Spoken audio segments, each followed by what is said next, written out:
What are you talking about at Sustainability Week? So it's a real pleasure to be here. It's very good to see lots of innovative businesses thinking about sustainability. You might say, well, what's the Competition and Markets Authority got to do with it?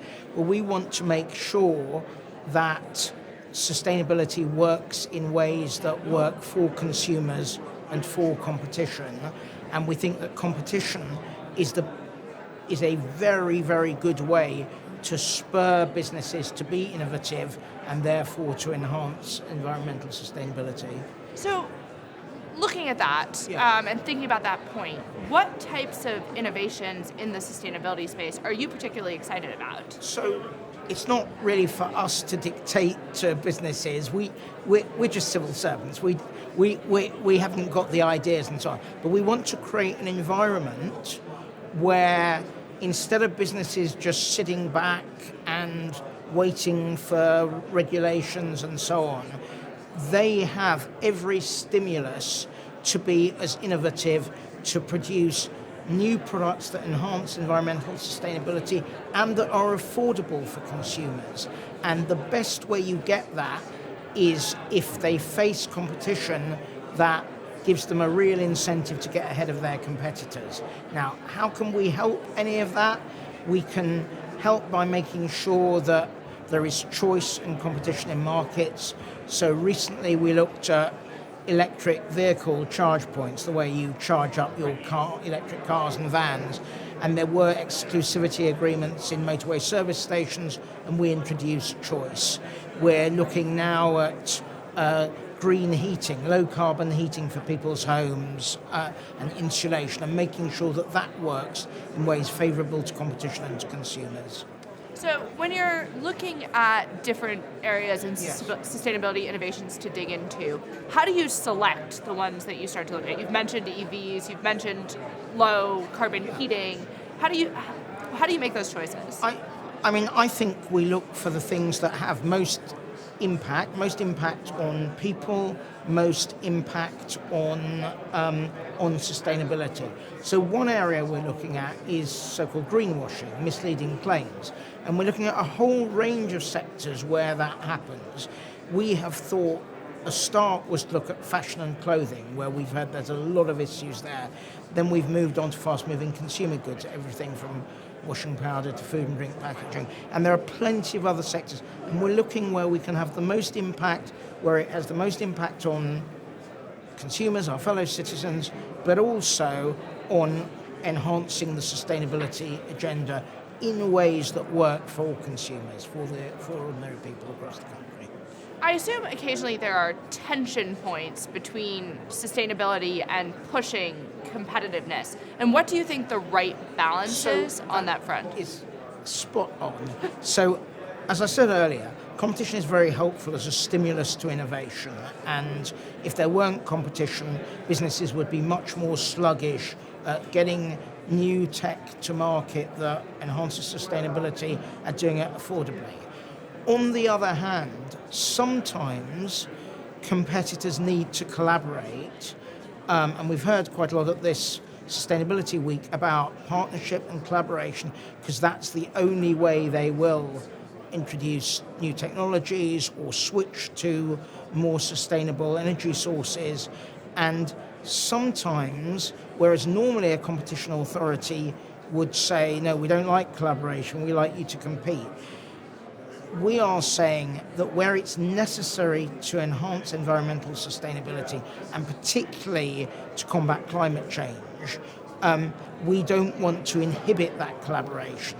And just in March this year, late February this year, we issued guidance for businesses, practical guidance on how environmental sustainability agreements and cooperation between businesses can be compliant with competition laws. And we really, really don't want people out of a misplaced fear of competition interventions to refrain from productive collaboration. And how has the response been to that across businesses? So there is a lot of interest. We are saying that we'll have an open door policy, that businesses that are contemplating a sustainability agreement or are already party to it can come and see us can tell us what the issues are, and we can give them a steer as to whether it's likely to be problematic or not. When you are thinking about greenwashing, which is one of the things you've mentioned over the course of this period, how are you working to hold businesses accountable around greenwashing? Are you when you're looking at issues related to competition, are you looking at the degree to which they're being transparent about the realities of what they're doing? How does that all work? Great sense of question. Well, let's say, first of all, why it matters to us. So we're both a competition and a consumer agency. We don't want consumers who want to do the right thing and buy green products to be misled by overstated or misleading claims. So that's protecting consumers. But it also, if consumers can make informed choices, that means competition in the markets work better. People shop around based on transparency. Now, what are we doing?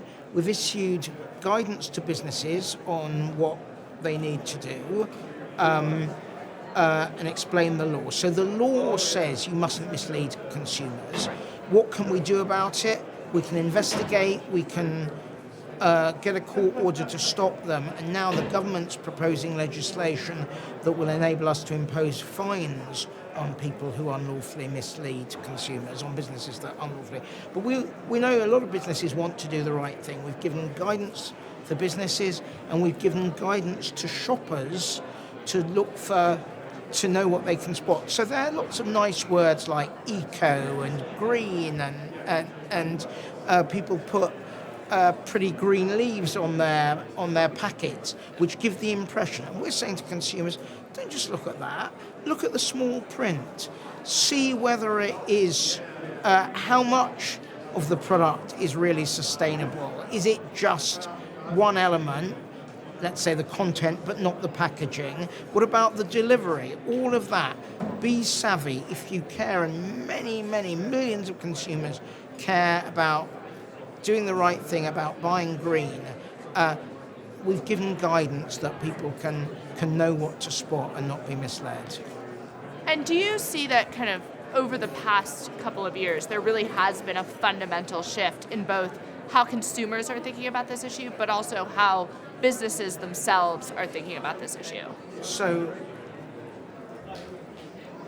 consumers are very keen to buy environmental products. Businesses are very keen to meet that new demand.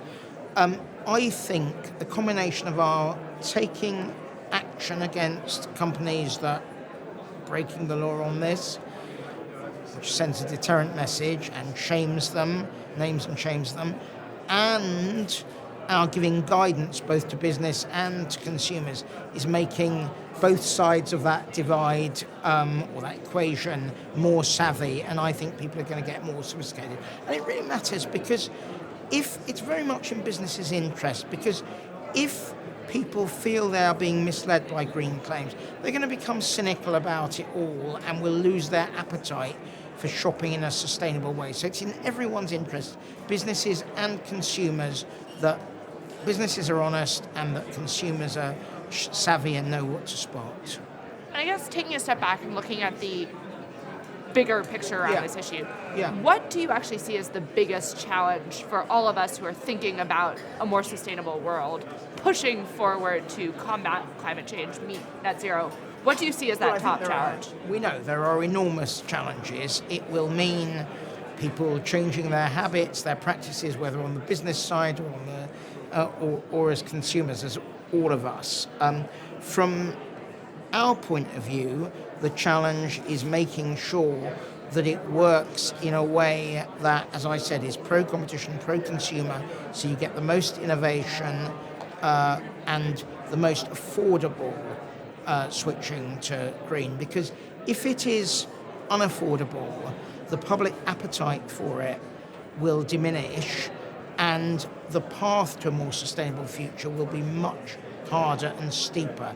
And so it is in all our interests that there's competition, that there's honesty and transparency about whether products are green, but also that there's competition that gives choice and gives affordability and makes it really worthwhile to switch to green products. Thank you so much, Dr. Grenfell. Thank you very much. Thanks. Really nice to meet you.